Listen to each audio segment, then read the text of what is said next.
Olá amigos do nosso canal, tudo bom? Estamos mais um dia aqui no nosso Centro Automotivo com uma dica muito importante aí para vocês, pessoal. Dica aí de ruído na suspensão.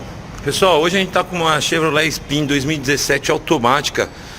Esse carro aqui tá em torno de 100 mil quilômetros, tá, pessoal? Esse cliente aí já é fidelizado nosso, faz diversos trocas de óleo com a gente e dessa vez aí ele veio indagando que ele está sentindo um ruído muito forte ao passar em ondulações, beleza? Então aí, pessoal, antes de eu passar a dica para vocês, eu peço para vocês dar aquela curtida, aquele joinha que fortalece bastante nossos vídeos, pessoal. Ajuda bastante na publicidade aí deles, tá bom? Eu também peço para vocês aí compartilhar esse vídeo. Compartilhando, a gente vai estar dando um super desconto. Como que você consegue esse desconto?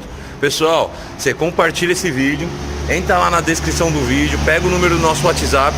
Com o número do nosso WhatsApp, você pede seu orçamento, juntamente informa que você compartilhou o vídeo, que você vai ter um descontão, beleza?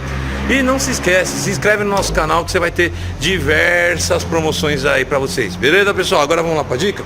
Pessoal, esse veículo aí veio aí com ruído na suspensão, tá? Após a análise técnica, vou mostrar pra vocês aí o amortecedor dele original ainda, tá? Vocês olhar aí, pessoal, olha como que tá a haste queimada do amortecedor, tá? O acoplamento, tá? E também, além desse amortecedor dessa forma, ó a beleta também já original, tá? Beleta, ó, ela já não tem mais a pressurização dela para fazer o amortecedor entre em ação, tá? Então o acionamento dela já tá.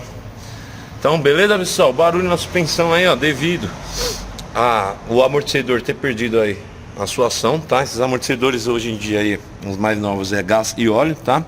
Então não, às vezes o amortecedor não apresenta vazamento, porém o gás dele já não tem mais, tá?